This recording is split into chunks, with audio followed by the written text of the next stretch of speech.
Thank you so much. Thank you so much for bringing in this film. I mean, the first and foremost, there's a lot of courage in this film, and yours is pretty extreme. This is the most personal film I think anybody's ever seen or anybody's ever going to see. Talk to me a little bit about your filmmaking career in general and when you got started on this project. Yeah, I mean, I got into filmmaking through photography. I started in still photography when I was in high school, and I think my curiosity for storytelling, whether it was in the photo realm or eventually later in film, was all at its root in curiosity and in the excitement of when I was able to find a broader perspective via the stories that I was able to tell. Storytelling was a way for me to see more than I would otherwise. And this film is kind of an extreme example of that. In my career going forward, I hope to do more feature docs and more work in this world, but I don't know if I'll ever find something more personally broadening than this project. Yeah, I mean, making a film about Alex was something that I had thought about before the events in 2016 transpired when we went back to recover his remains, but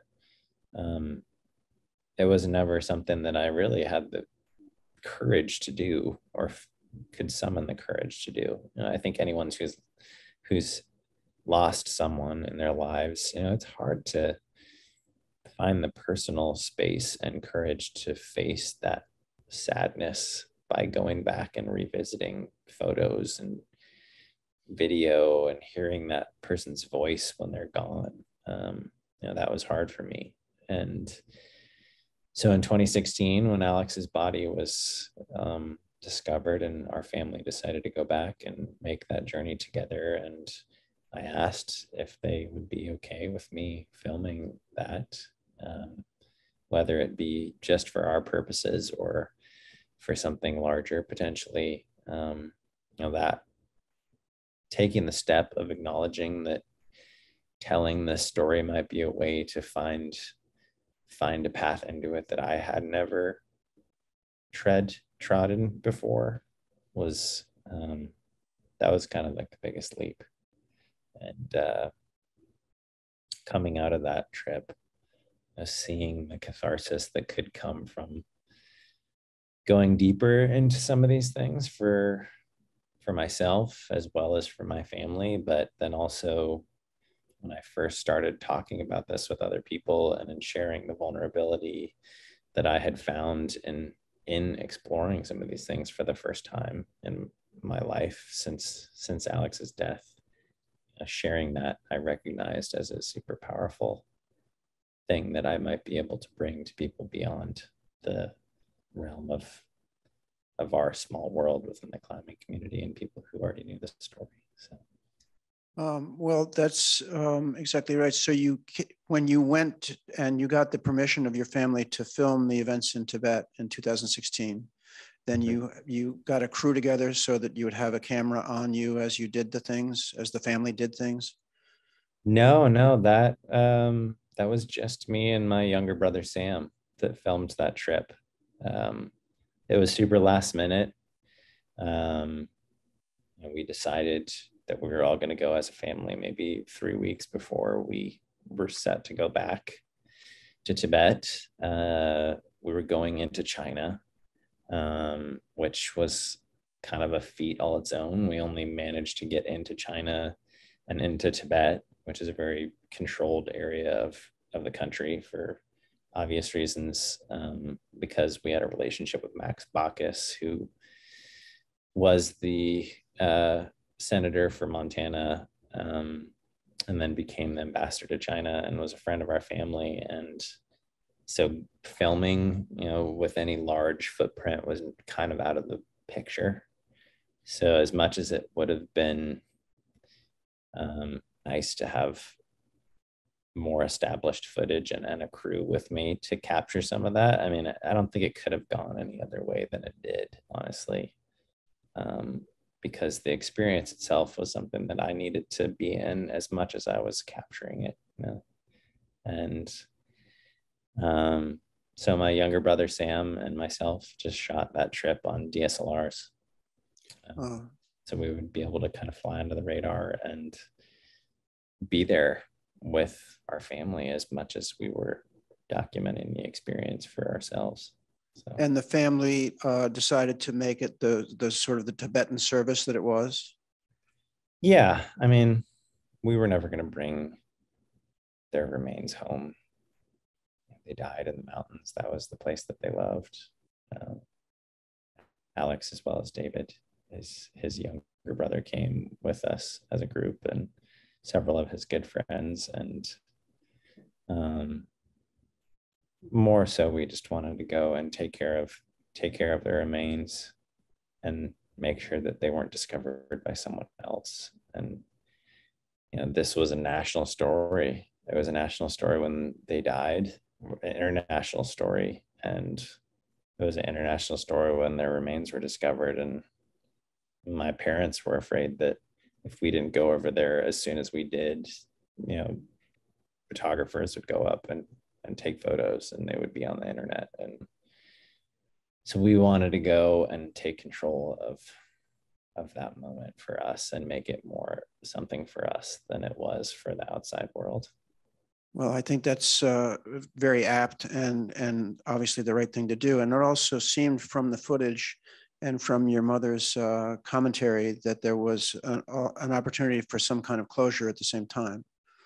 Yeah, I mean, it was closure in the sense that for me, when Alex was killed and never came back in any physical form, I just never had that closure of recognizing his death at all, because I was so young.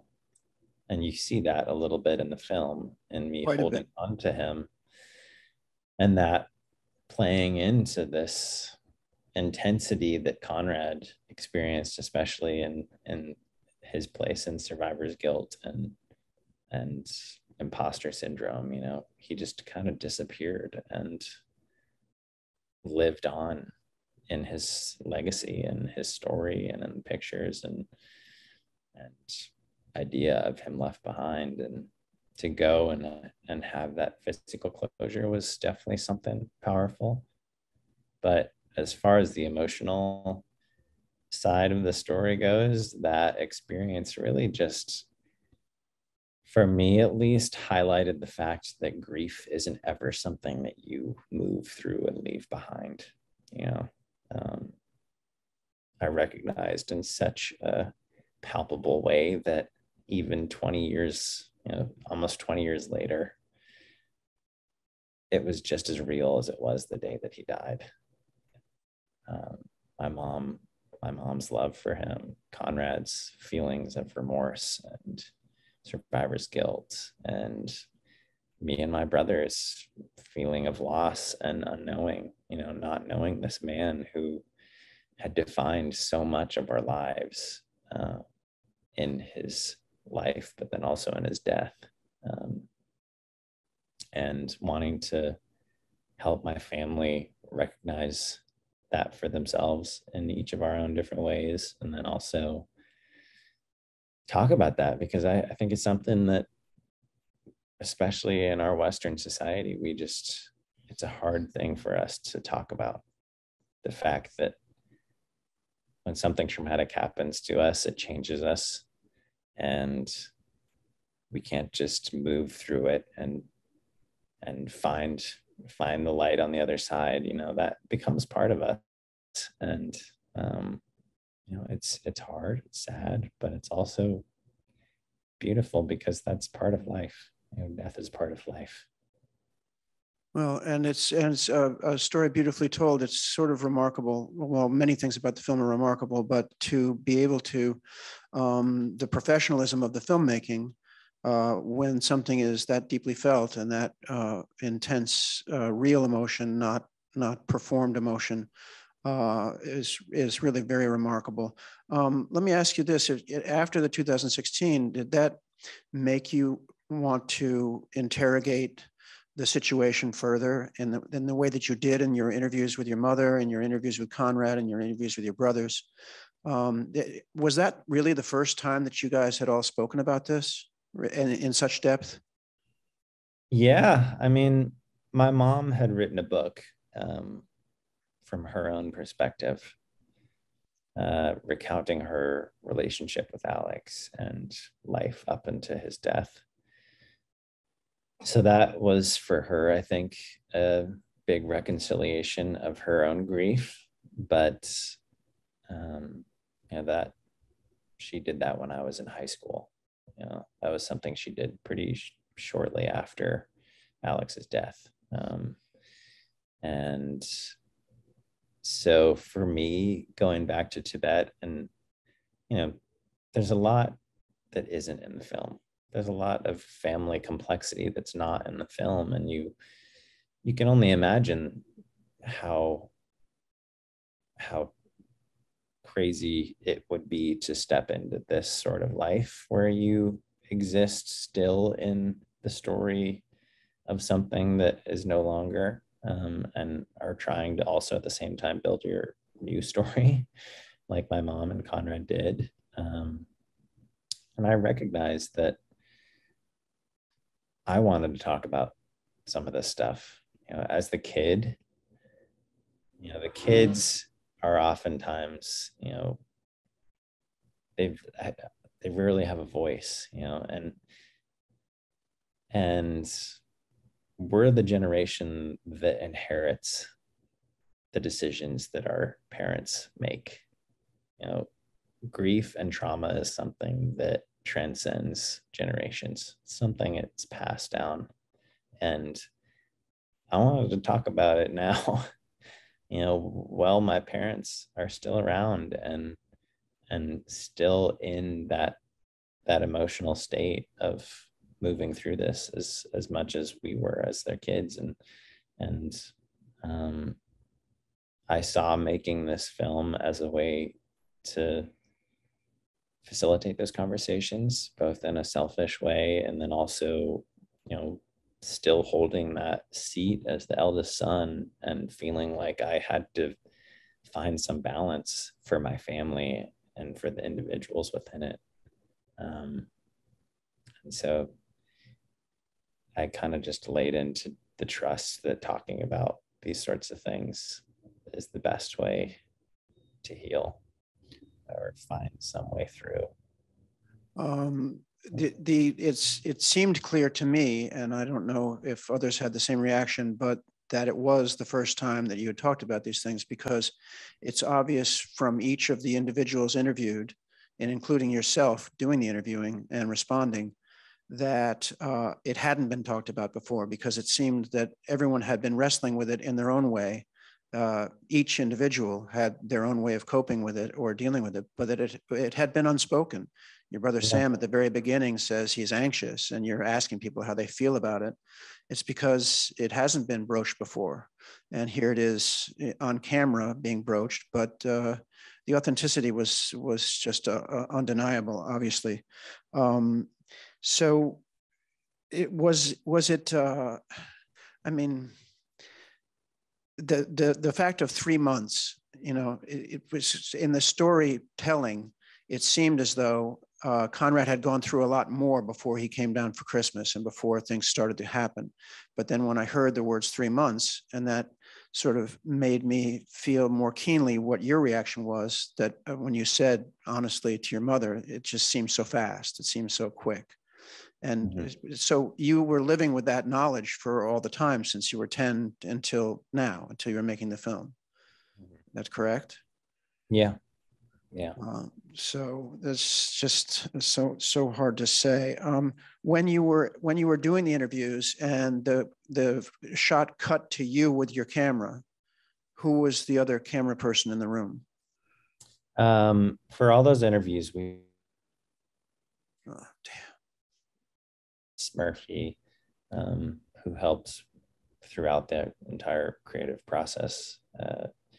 who was also a camera op. And then we had our Could you say his name again, please? You froze for a second there. Chris Murphy. Oh, Chris Murphy. Great. Thank you. Yeah. And then we had several DPs who worked with us, Logan Schneider, and then Michael Jones. And then Sam, my brother, who shot with me in Tibet, he was actually the one who was holding the camera that we cut to, that was on me in those interviews. And then we had a gaffer and a sound person for those interviews. So they were a crewed out interview, which was interesting, and kind of, it's, looking back on it, it's kind of remarkable that I was able to hone in on those moments in the intensity and vulnerability that I did with all those people around. But I think it was just because it was my brother and Chris who became part of our family, and all these people who came on to help make this film did so with an understanding of what it was. And I also, as the director, understood that I was going to get this one shot to ask each of my family members all these different things. And who knows, if anyone asked their mom or dad or siblings to sit down, like, will you come have breakfast with me and let me grill you about the most difficult, intense things that we've experienced together, not very many family members are going to agree to that sort of thing. So I went into this with the understanding that as the director, I was going to be able to tap into this with the power of the camera in a way that is rare. And personally, I was going to be able to use the camera to make this space to have conversations that I might not be able to have otherwise. And I think that the combination of those two things is what you see on the screen. Well, and it's incredibly effective and gripping in a lot of different ways, and heartrending. The story itself, from family dynamics standpoint and the grief and loss, would be one thing, but then add to that the nature of Conrad coming into the family, and it gets father sons, all that dynamic really just exponentially ups the ante emotionally and in family dynamics. And you had, in addition, the celebrity nature of Alex. And so that as a director, when you go to the archives, both emotionally and as a filmmaker, you have such a trove of material of not only what was recorded of him, but of his personality and of his fame for being the person that he was, that personality that he had. So can you talk about that a little bit? Yeah, I mean, for me personally, being able to access that archive was a remarkable gift. It's something that I had access to my whole life up at that point, but just like I said earlier, never really could muster the courage to dig into without this greater purpose that I found in making Torn. And to be able to have this reason to sit through all of that stuff, there was probably like 100 to 150 hours of archival footage that I sat through mostly on my own to digitize. It was intense and beautiful.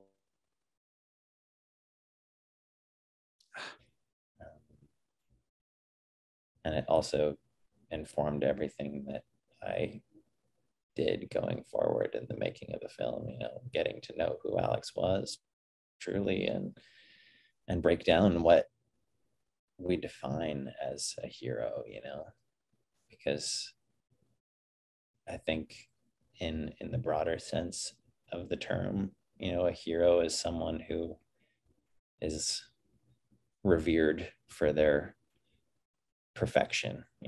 They are of the highest note, and it's hard to measure yourself to someone like that. especially as a son. So to get to know Alex through this candid footage of him just living his life, the highs and the lows, was definitely a gift. And a remarkable one at that. And the stuff that you chose, I mean, maybe it shows itself, but it was clear that he was having doubts, that there was a change in his demeanor. He spoke about it, but it was also, you could see it on his face that he was not as committed to the mountain as he had been.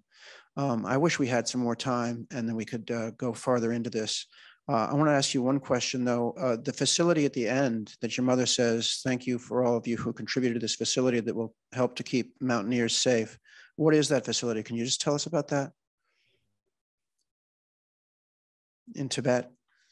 After Alex's death, and once my mom and Conrad had kind of got together and formed our new family, and in the understanding that Alex was going to be a part of that, even in his absence, they wanted to do something in his memory together, since he was so present for them still. And so they formed the Alex Lowe Charitable Foundation, a nonprofit that at its core mission, they kind of stated that they wanted to help the indigenous people of the mountains the world across, whether that be in supporting climbing, recreation facilities. One of the first projects and one of the first trips we went on as a family was to Mongolia to build a climbing wall in Ulaanbaatar.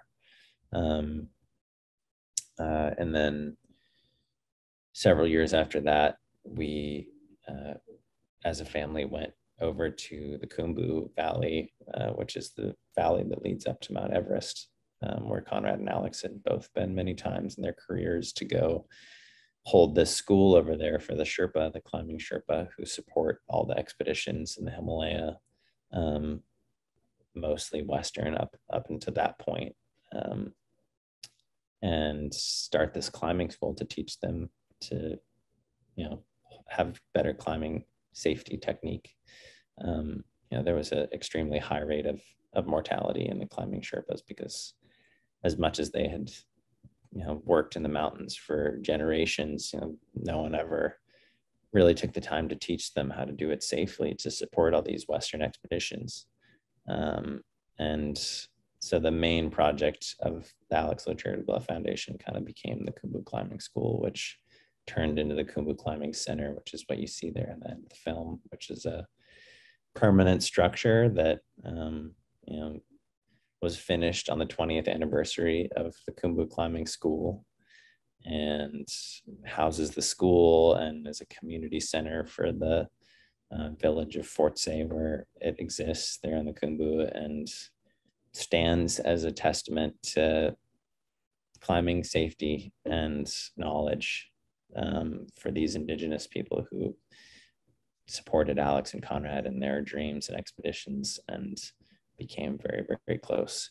It has since become a second home for our family. We have so many people there in that community that are very, very close to us. So yeah, it's a place where we can hold a bond to the mountains that, both brought Alex's end, but also held us in moving forward. So. Well, that's very, very beautiful, and it's a beautiful film. Congratulations for making it, and your courage, remarkable. Thank you. Well, thank you so much for having us. I'm bummed that I can't be there in person, but I'm so grateful that everyone came out tonight, and huge thanks to Hampton Doc Fest for having us, National Geographic, our partner. Yeah. And what's the future for the film? What's the future for the film? It's in theaters now in New York and Los Angeles, and we'll be continuing to roll out to select theaters through January, and it will be available on Disney Plus early February. So spectacular. I hope millions of people see it, and I hope you have a great career going forward. Thank you so much for sharing it with us. Thank you. Thank you so much.